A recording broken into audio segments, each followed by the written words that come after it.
as you also hear Dr. Nipa said, continue endeavor in terms of seeing how we could extract value given her experience and, what she has been doing as an independent practitioner. She's also been serving the community. She had also been the board member of ICC. So over to you, Nipa. Absolutely a delight to have you. Okay. And tell us a little bit about your journey before we start the presentation, and how are you spending your time during the COVID? How do you deal with your patients, and what's going on? I mean, a lot of people are very anxious about your dental and oral health. So how do you handle that? And what are some of the typical things that, they ask you? And generally tell us about the topic, your journey, and of course, then we would like to see your presentation. So over to you. Hey, thank you. So thanks for that wonderful introduction, and thank you for having me, firstly. It's always a delight to do anything for ICC. And I hope that today's session is as engaging and as educational as the previous ones have been. I did sense some interest among the people, which is why I came up with this particular topic. So let's hope this is as engaging as the previous ones. COVID, yes, it has been very interesting. Dentistry-wise, we have not been allowed to practice except for now, from starting June 6th. Looks like India is going to go another lockdown. Yeah, no, so we, for lockdown, dentistry was mostly just focused on emergency services. So, if someone had a toothache or a swelling and needed to be taken. There is khichdi if you want. Most of it was around just giving them prescriptions. Just prescriptions and, helping them with their immediate need. A lot of dentistry, there's some interesting teledentistry services that have started. Of course, dentistry is harder to do, remotely, because you do need to see the patient, take x-rays, etc. But you can certainly do at least the initial visit and help the patient out with their immediate need, perhaps even give a second opinion, etc. So COVID has been very interesting in that respect. Also, as far as today's topic is concerned, why this particular topic in this time? Well, firstly, in some of these emergencies that came up, given that children were at home, given that,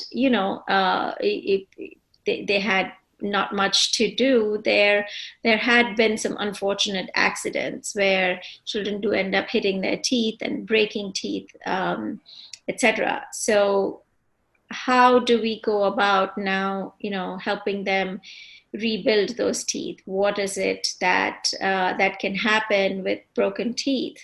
And that led me to this current topic, which is aesthetics, which is why is aesthetics in dentistry even important? Is it important? Does it really matter to everyone? And should it matter to everyone? And such. So I hope some of those questions can be answered. I'd love to make this interactive, as so mentioned. So if you have questions, please feel free to put them in the chat, and every now and then we'll stop to take these questions, and hopefully we can educate you further on this very wide topic. So, Nipa, before you start your presentation, which you can set up, I was amazed to see a whole list of items which come under, aesthetic dentistry. It ranges from gaps between teeth to receding gums, crooked teeth, noticeably shorter or longer teeth, cracks and chips, stains and decoloration, decay, dental injuries, and of course, many more. Cracks and chips and decay, dental injury, something that you talked about, misshapen teeth. We need to understand what that is. Weakened teeth, crowding, misalignment. So there's a whole lot of things. I think the participants can't wait anymore. So over to you, and let's go over your presentation, and I'm sure there are lots of questions coming up, and we'll have a really engaging session today. Yeah. Sure. Let me share my screen and okay. So firstly, let's talk about, since the topic is aesthetics or cosmetics, what exactly does that mean? As far as aesthetics in dentistry is concerned, as a cosmetic dentist myself, what aesthetics is patient driven. What that means is, within reason, if we are not doing harm, what we want to do is give the patient their idea of what looks beautiful on them. Of course, if there are things that are dangerous, then we do speak up. But for example, this person on the left, thinks that a gold tooth is aesthetic. Excuse me. There are certain cultures that think that gold teeth are either lucky or aesthetic or whatever have you. I am not somebody who can tell you what's cosmetic for you. So within reason, that can be considered aesthetic dentistry. Madonna, famous Madonna, it's not that she can't afford to close that gap between her front teeth.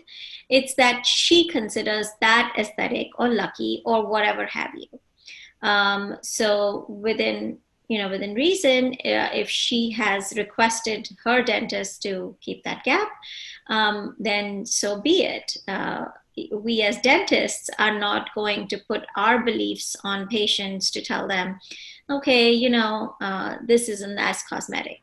If someone asks me what an ideal smile is, I'll let them know. But as far as results are concerned, I'd rather base them on what a patient desires. So in short, aesthetics is patient driven. So these two examples are perfect examples of that. What do we as dentists focus on when we talk about aesthetics? For us, aesthetics takes a second stand, it's secondary to health of the teeth and the gums. What do I mean by that? So this picture on the left, for example, they have perfectly straight teeth. So as such, pretty, for as far as the general public is concerned. However, when I look at this mouth, this is not a healthy mouth. They have very severe gum disease, where if you can look, it's very red. These are called swelling around the gums because they haven't had a cleaning done.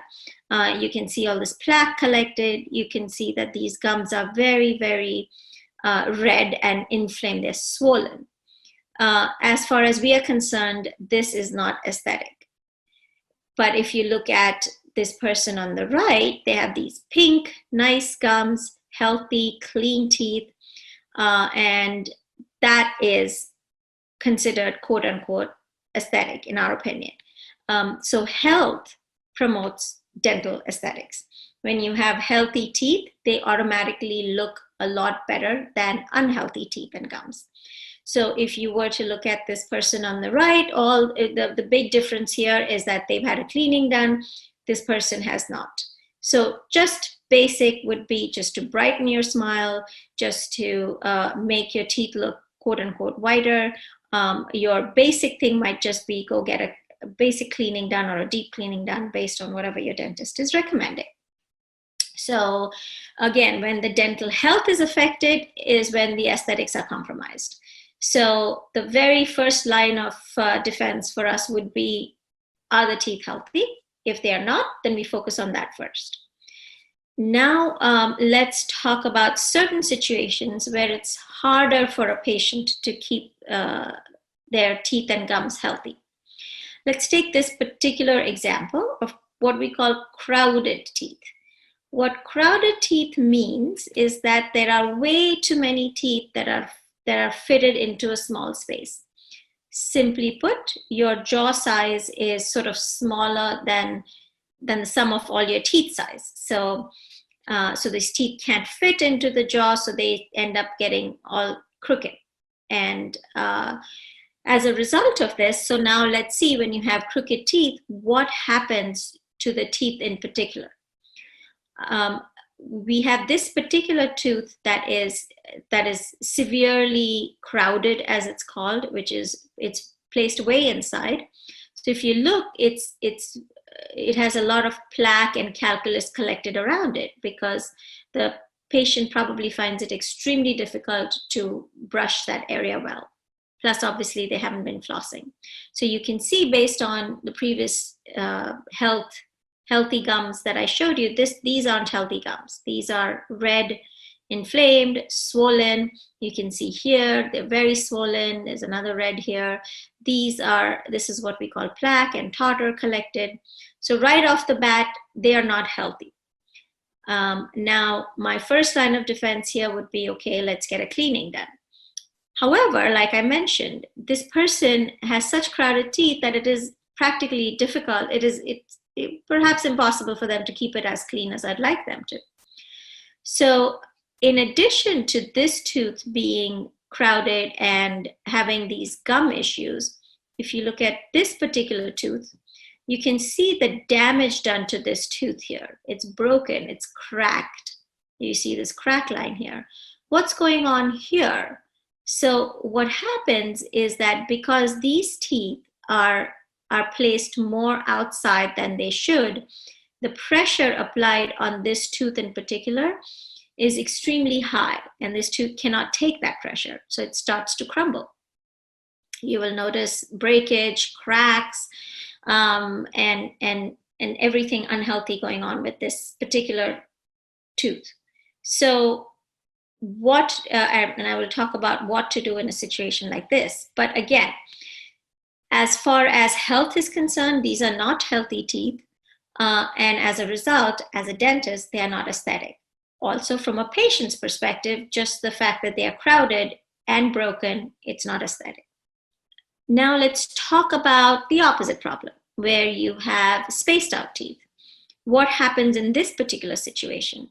It's the opposite issue, where you have way too much space, and either the teeth are smaller in size, or you just have way too much space. So there ends up being gaps in between teeth. So what's the problem with that? Well, what happens is, this is an extreme situation, but I have used this to show you what can happen with spaced out teeth. So if you look at the profile view of this particular patient, you can see that the teeth are meeting at a very bad angle. So these bottom teeth are hitting these top teeth at a very high force. So given that these two, you can see how splayed out they are. They spread out, because the bone here and here cannot take that kind of force. So they continue to spread out and spread out and spread out. And you will notice, if there are people on this chat listening where they have spaces, they will probably notice that over time the spaces are increasing. And that is happening because of this. Because of the pressure being applied, these teeth can't take it, so they start to spread out more and more and more. And basically, you have a situation where you have, say, a minor spacing, but over 10, 15 years, if gone unchecked, you could have an unhealthy situation like this. So now we have these two really extreme situations. We have really crowded teeth, we have really spaced out teeth. Why, from a dentist perspective, do I want to correct this? As far as I'm concerned, like I mentioned, I am not interested so much in correcting the cosmetic value as I am in the health. So what I want to do with these is bring them to an optimum position where they are of ideal health. So your gums are at ideal health, your teeth are in their ideal health, you are being able to keep them clean, etc. So as far as a cosmetic dentist is concerned, that is all I would want to do, is get these teeth to a position where you can keep them clean, where they are not putting extra pressure on each other, and you're not having general breakdown as a result of it. So, like I said, my treatment as a cosmetic dentist would focus more on the health aspect of your teeth. The aesthetics happens to be a side benefit. So, what happens when the teeth are in their optimum healthy positions and their relationship to each other is that they end up looking good, because that's what nature thinks is best. So we have these beautiful smiles that we've seen among stars and such, where you notice that they're more pleasing than certain others. A lot of that has to do with how the teeth are positioned, where they're positioned, how small are they? Are they too small? Are they too big? All those things that So mentioned earlier, with broken teeth or misshapen teeth or any of that. So when I bring my teeth or the patient's teeth to an optimum health, the aesthetics is always a side benefit. It ends up just looking good. So let's talk about. I'm actually going to take a little break here and see if there are any questions so far that have come up, and then perhaps. Yes, Nepa, we can certainly do that. I can see the questions coming in. Yeah, and I think that way we could also connect with the participants better and see, what are some of the things that are running in their mind already after hearing you so far. So let's start with the first one, which says that I have a temporary bridge. Should I go for permanent bridge, or my dentist is calling me for appointment? So the question is, a temporary bridge, should I go for a permanent bridge? And my dentist is calling me to go for the permanent bridge. So that's the question, I think, kind of a dilemma, and wants to find out from you Sure. yeah. And great question, because I can understand that in the time of COVID, you are especially concerned about whether it's safe to now go visit the dentist. So firstly, let's talk about what a temporary bridge is. A temporary bridge is made of plastic and acrylic, and it's really not well fitting around your teeth. So given that if it was done, let's say before COVID, then you've had it for at least 3 months. So there is bound to be leakage under the temporary bridge. Because plastic doesn't fit as well to the teeth as, say, porcelain or steel or something else would. So right off the bat, you do want to get it replaced. Now, to your unspoken question about whether it's safe to do it at this time, let me assure you, yes. All us dentists have undergone very severe training with ADA and such, where they've shown us how we can use protective equipment to protect ourselves and our patients. How do we sterilize in between patients? Some offices might even take temperature checks, etc. So in fact, it's probably safer now than it ever was to visit your dentist, because everybody around is a lot more vigilant, is a lot more educated, and wants to do the right thing. So in order to prevent further spread of this disease. So yes, it is absolutely safe to go visit your dentist now. Starting June 6th, we did get the okay from the county to start practicing. So I would recommend that you get your temporary bridge replaced with a permanent one, because that's, in the long run, that is what's safest for your teeth. Thank you, Nepa. That was very comprehensive, and I'm sure the answer is something which will help. Next question is very interesting. It says that what age is too late to fix spaced out teeth? Okay, to fix spaced out teeth. My cousin has teeth that have too much of gap in between. He's almost 40. What do you say to that? So thank you for that question. I'm glad you asked it, and I will be addressing some of the treatments a little later in this. I am talking about what one can do with that. But in short, no, it is not late. We've had patients 60, 65, 75, just before they get their implants done. They want to bring their teeth to an optimum position. Also, who get treatment done, and I'll talk about that as well.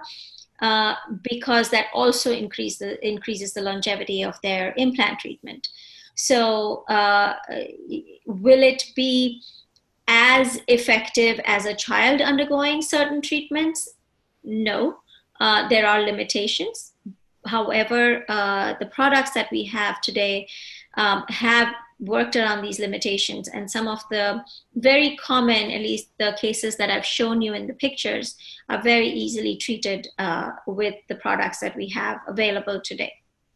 So I will, if Somit, there aren't any further questions, I can move on to the treatment, but if not, I'll wait. There is one question which is actually getting to treatment. So what I'll do is I'll hold that question. Okay. And I think you're already occupying the screen with your slide. Why don't you go ahead? But this participant, I'm just requesting him. This is absolutely a great question. And we'll just hold it and we'll continue after the rest of the presentation from Nipa. So go ahead, please. Perfect. So, so now what are some of these treatments that we can do to correct some of the issues that I showed you? So number one, like I said, cleaning, just keeping your teeth healthy, right? Seeing a dentist every 6 months, getting a checkup done. If there are rotted teeth and large cavities and such, from a health perspective, that's not good. And then obviously not from an aesthetic perspective as well. So, so visiting your dentist at least twice a year is extremely important, and getting your cleaning done is the basic thing you can do to help yourself. Now let's talk about slightly more advanced treatments to correct some of those issues that I've mentioned. So in very severe, crowded, and spaced out teeth, like I mentioned, what happens is that the interrelationship between the teeth affects the entire bone, the teeth breakdown, etc. So now, obviously, our treatment would want to focus around how do we reposition these teeth? Can we reposition teeth? Can we change the relationship between the teeth so that they're not harming each other? So, so let's talk about the absolute basic treatment that one can do to change the positions of your teeth. So, in dentistry, it's called orthodontics, and you've all heard of orthodontists. What the basic thing that you use, and now even adults use it, is something called braces. What those are steel or porcelain wires and brackets, and I'll show you pictures, that can treat crowded cases, spaced out cases, rotated teeth, teeth that are too much into your gums, teeth that are just severely positioned way in or way out or spaced out or whatever have you. And quite simply put, it moves teeth. All right. Let's talk about what are the different kinds of braces if you are considering it for your children or grandchildren. The very basic are these metal braces. And if you want to go slightly more aesthetic, then instead of the stainless steel, you have porcelain as the brackets. The wire is still usually steel, but the brackets are porcelain, so it's a little more aesthetic. These are the absolute basic braces which orthodontists are the ones that treat your children for. What exactly do braces do? What braces do is they put pressure.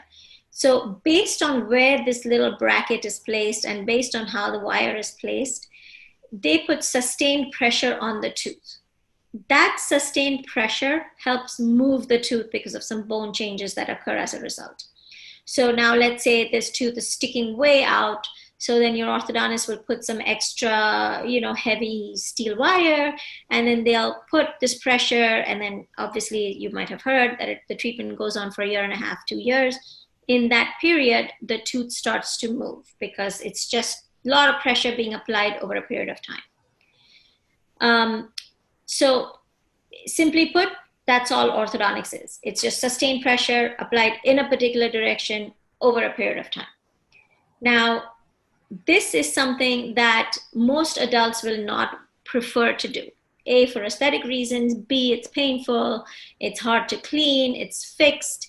If you have, a wedding to go for or whatever have you, it's typically harder to deal with these. Do we have another option for braces? Yes, we absolutely do. So, about 20, 25 years ago, maybe more, we had our first company that came up with what they call removable braces, and they look like this. So they're not plastic, they're some patented material, but essentially you put them in your mouth for a period of 20 to 22 hours, and it does exactly what the steel braces do, which is apply sustained pressure over time. So, and based on how these are designed, they will put the pressure in a particular direction and move the teeth in the direction that we want to. There are lots of players now in this. Invisalign remains, I think, the #1 in the market. Then there are clear braces, there's Bright Smile, there's this, that. There are quite a few of these removable braces that are now out in the market. What do these do? So let's see a video that will show you what exactly Invisalign or any other removable system does. Okay, this is Invisalign, but some of the other removable systems can do this too. Okay, so you have this person with crowded teeth. This is how the teeth will be moved. And you see the result, before and the after.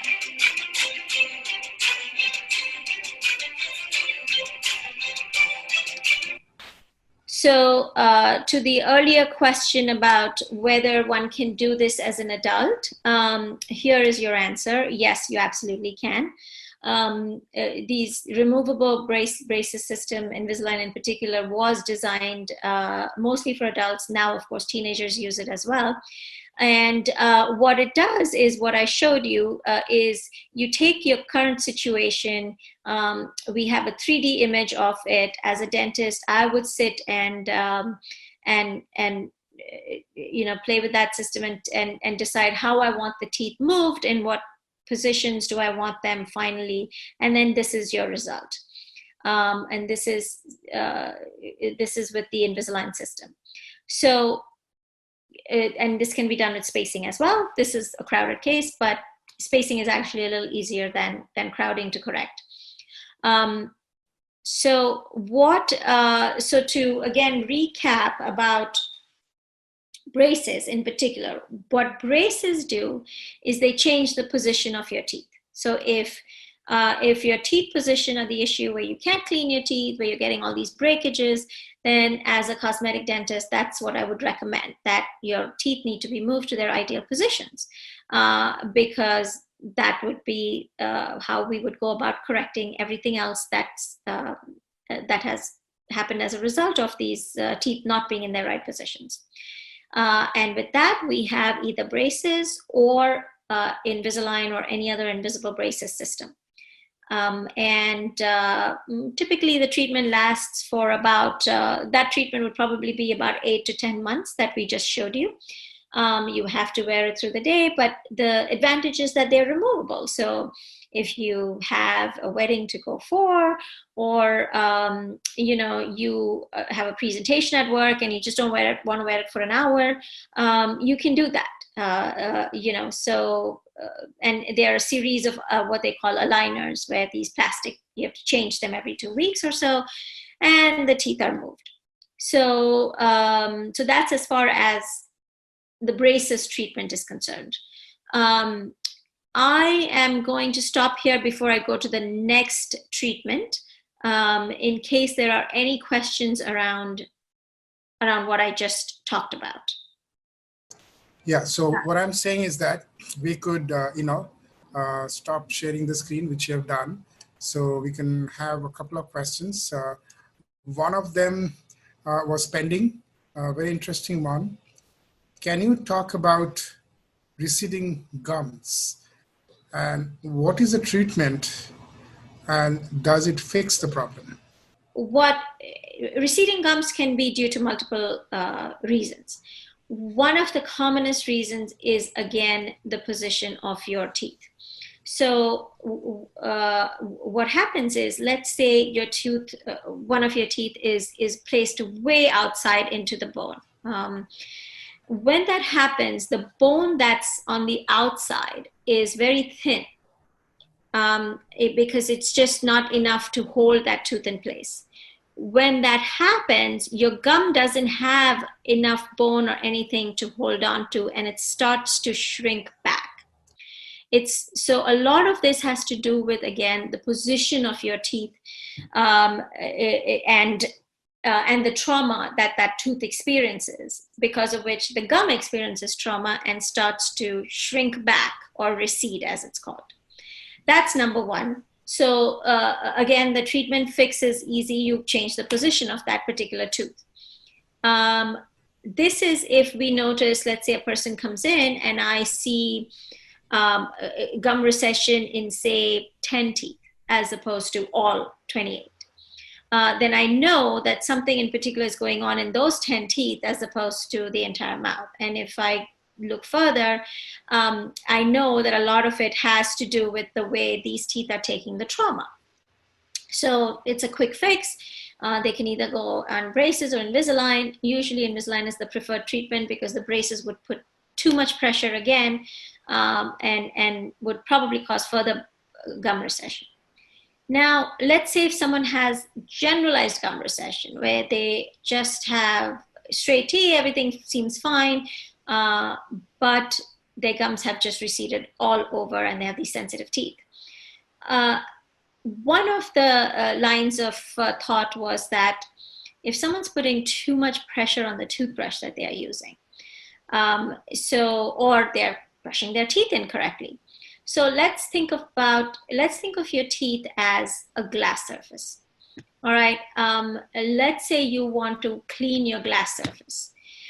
If you take a very heavy scrubbing brush with steel bristles and go and scrub your glass, what is going to happen to that glass? You are going to get cuts, you're going to get marks, you're going to get dents, you're going to get all sorts of things in your glass. A tooth is not much different. It's made of, it's like porcelain. Its enamel is hard, but if you brush it at a wrong angle, which is horizontal as opposed to vertical or circular, then think about it like your glass surface. You're just putting so much pressure on your on the tooth surface, and you're cutting it, and and that's causing the gum to sort of say, wait a minute, I can't take this load, and the gum just starts to shrink back from all that trauma that it's experiencing. So can we grow that gum back? If there's very severe recession, yes, there are treatments that gum specialists can do. If it's mild recession, the treatment would be stop your habit. The first thing would be to educate the person on how to brush their teeth correctly and not put so much pressure. And like I said, think of it like your glass surface. You brush it the right way. You brush it enough to remove the plaque. But if you do extra, you are going to do more damage. So that's number one. And if a lot of people have sensitivity from these receding gums, then we have things like Sensodyne toothpaste and such that you might have heard of. There are these desensitizing toothpastes. What they do is they just kind of temporarily block the nerve endings on those receded teeth and can help some. you don't need to use that for a very long time. If you're using desensitizing toothpaste, you use it for 2 to 3 months and then give your teeth a break again and go back to your regular toothpaste and then come back to it. Um, so, um, so yeah, those are some of the reasons for receding gums. Great. Um, the next one, interestingly, is on the bone that you've been talking about. So it says that, do the bone under the teeth get damaged over time? And what causes it? And what are the solutions to this?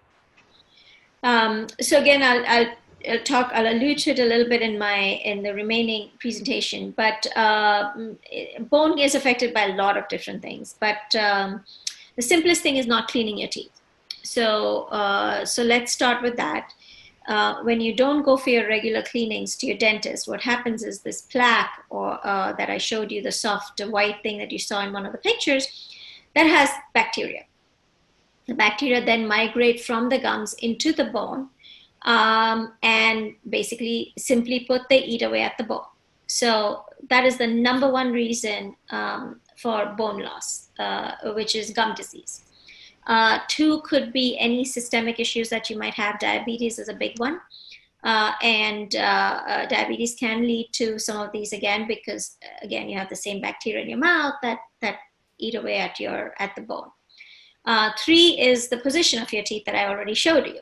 If the tooth is way out or way in, the bone around it is thinner than it should be. So instead of having equal amount of bone all over to hold this tooth in position, let's say this tooth is way out. Now this bone here is extremely thin. So you're going to start seeing bone loss in that particular area. So again, tooth position is a big one, which can lead to bone loss. Some of this is reversible, some is not. So if the cause was, just a position or cleaning or something, then yes, we do see some of the bone growing back. If it's very severe diabetes and really poor oral hygiene, then as dentists, what we want to do is just stop the bone loss. We may not be able to grow back the bone, but at least stop further loss. Right. So the next one is a short and quick, which says, are there home remedies to whiten my teeth? To whiten your teeth. So whitening is, again, a very personal thing. So to answer your question, not that I know of, what you can do at home is brighten your teeth. And what I mean by that is, if there's a lot of plaque and tartar and such collected, if you just clean those teeth, I think some people have tried using certain mouth rinses and such that help them identify where the plaque is. If you just brush that off or go for your cleaning, you will notice your teeth look about 3 to 4 shades brighter and whiter already. Because plaque is creamish yellow in color. So plaque and tartar, if it's accumulated, is going to make the tooth look darker.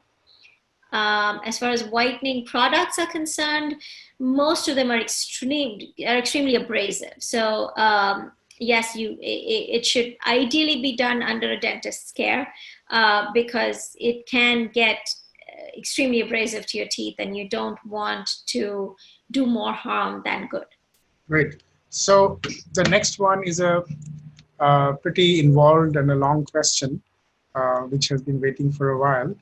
It says, my tooth number 19 was extracted in September, I think last year, September.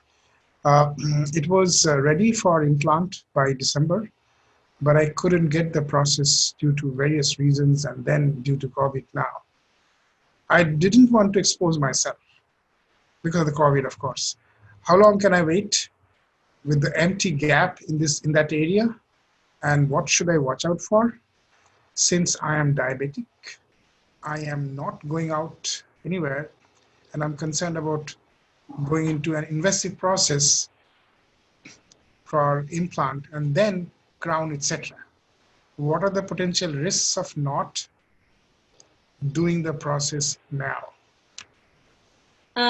So again, great question, and I'm sure a lot of people are going through this because diabetes is quite common among us South Asians. Let me put it this way. Simply put, you're probably doing more damage by not replacing that tooth than by replacing it. Like I said earlier, COVID precautions now in dentist offices are very high. They follow all precautions to the T. However, even if you don't have to just go in and start the process. What you should do is go talk to your oral surgeon and ask them what kind of sterilization processes do they use now? How do they plan on protecting you? How do they plan on using these newer sterilization methods to prevent COVID from spreading? So what you should be watching out for, to your question, is that given the diabetes, there's a higher chance of the teeth migrating. So the gap that's there right now will close, will keep getting smaller and smaller. So you do want to watch out for that. And that is the number one reason why people go in and get the implants done as soon as possible. From, like I said, June 6th onwards, every dentist that's practicing is following very strict OSHA guidelines, protective equipment used to the teeth. There's very little chance of it spreading from one person to the other.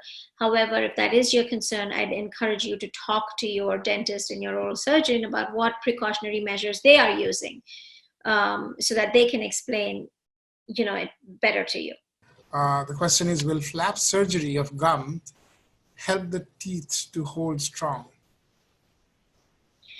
Flap surgery of gum usually helps with, yes, and then again, it depends on why they're doing it, but it's usually prescribed to cover more bone, to get the tooth more support, to prevent more gum recession, to prevent basically tooth loss. So yes, it does get the tooth stronger than it is. Does it get it to its strongest? Again, that depends on the cause of why the recession happened in the first place. Like I said, if it was, teeth positioning, then the flap surgery is only going to help so much without correcting the cause.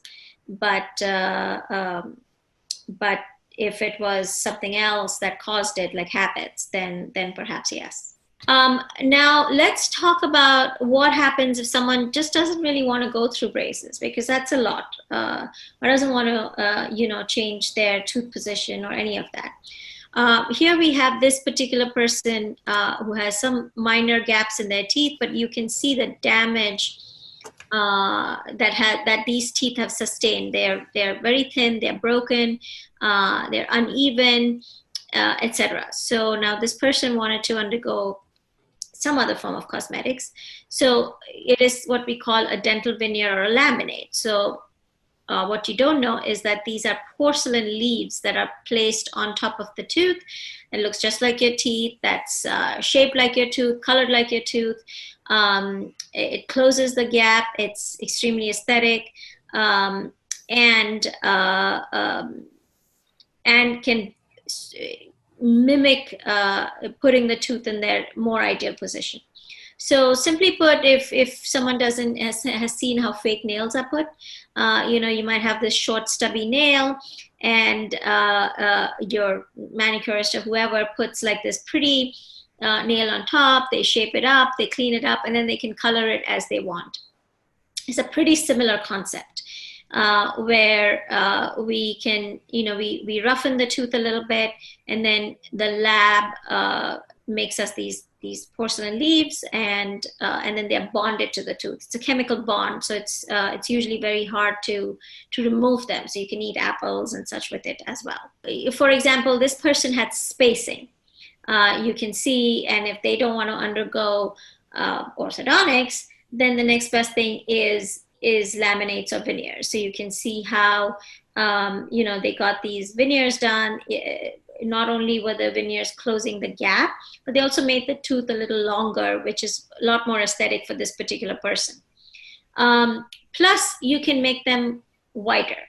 So if someone says, I want my teeth color changed, okay, we'll make it a little whiter for you. So there you have it. This is how the tooth is usually prepared. So underneath, so when you have a tooth like this, we roughen the tooth in this respect. This particular person has a gap between their two front teeth. And then we get the porcelain leaf, and it's bonded here, and it closes the gap. So that's as far as cosmetics is concerned. I'm going to show you just very quick some celebrities that have had. In fact, if you open any celebrity's smile, most of them have had either veneers or some form of dental treatment done. But let me show you the most obvious ones that without dental cosmetic dentistry, they would not be the celebrities they are today. So number one, of course, everybody knows Tom Cruise. We have in dental school, these cases are stuff of what they educate us with, like how they went about changing this smile from this to that. And it's still not ideal, but it's pretty darn close. And he's undergone multiple treatments, including braces, veneers, some minor surgery, etc. So obviously you can see the huge difference in the looks and the smile and everything else. Here's Cristiano Ronaldo. You can see he's missing teeth. He was born with a missing tooth. So you can see that, and with short stubby teeth, misshapen teeth. How do we correct it? He's obviously had veneers done. These are veneers, and he's had them probably from molar to molar, from that tooth to that tooth. Plus they did some minor gum surgery to make his teeth longer. So again, you can see the huge difference in the smile. Priyanka Chopra, you can see she had these really short stubby teeth. Some of these teeth are hidden, and now you can see how the present dentist has changed them to longer, and in the back you can see the huge improvement in the smile as a result. And of course George Clooney, same thing, very short, misshapen teeth, all worn out, and then here are veneers. So again, cosmetics can do a lot, but of course it needs to be done the right way. So yeah. Let's take some more questions. Yeah, definitely. So thank you, Nipa, for the presentation. Very elaborate, great flow.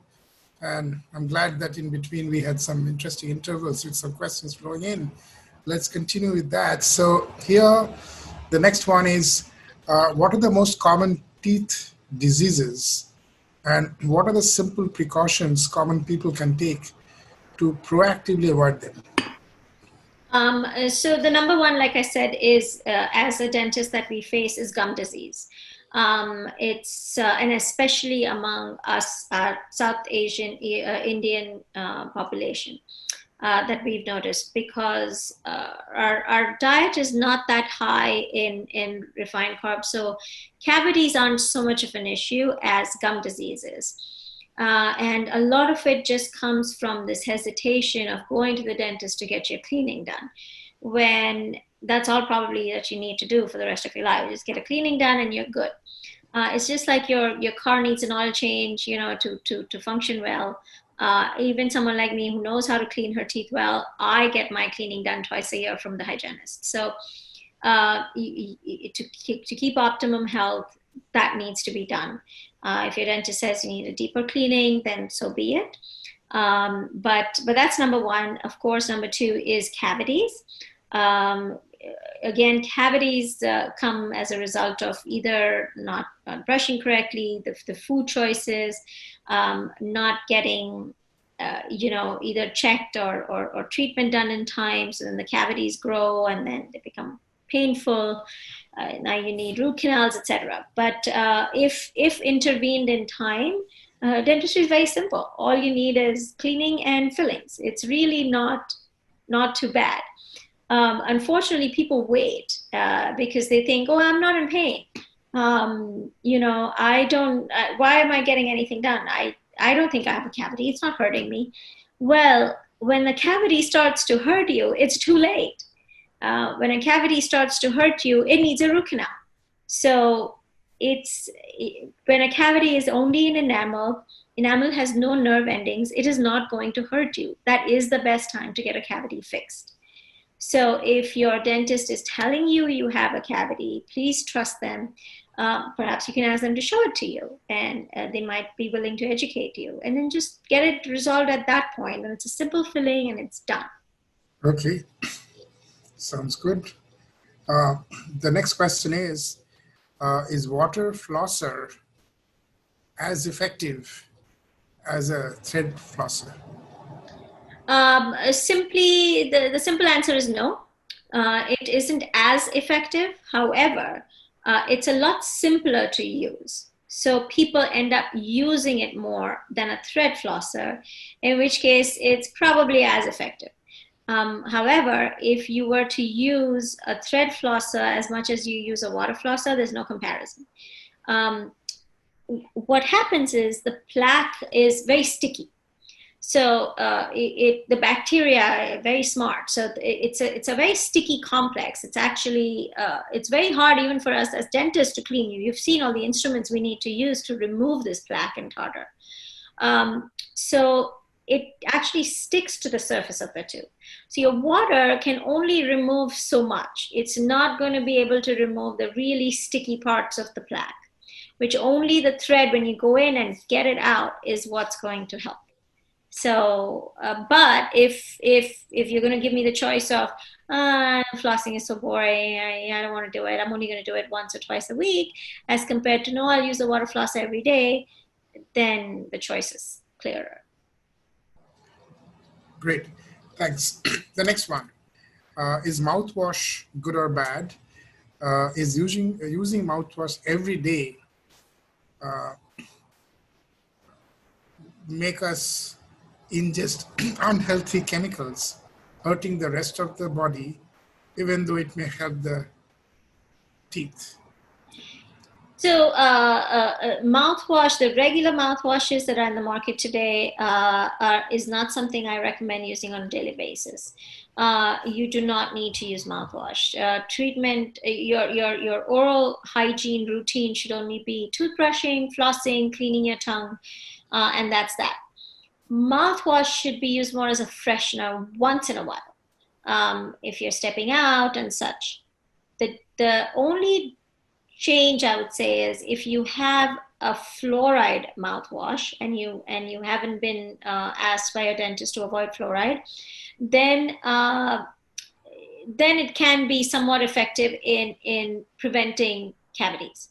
But on a regular basis, some of these mouthwashes have a very high alcohol content.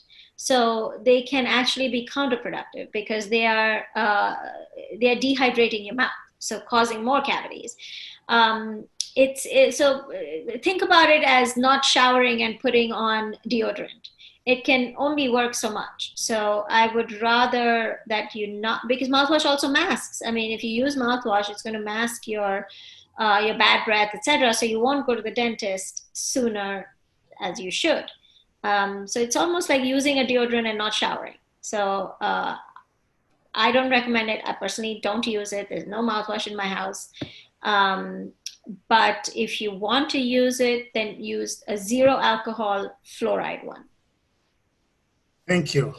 So the next one is, we are now very much surpassing the time, but very quickly, this one, and there's another generic one. So we'll take two more questions and try to see how fast we can cover them.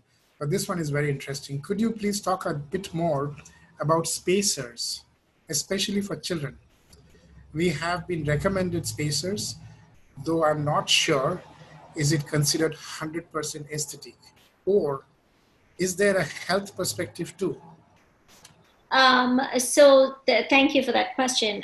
Spacers are literally what they say. They make space for teeth. So, so as a child, in certain children, when you see the teeth very close together, it's a sign of a not so good smile coming up in their adulthood.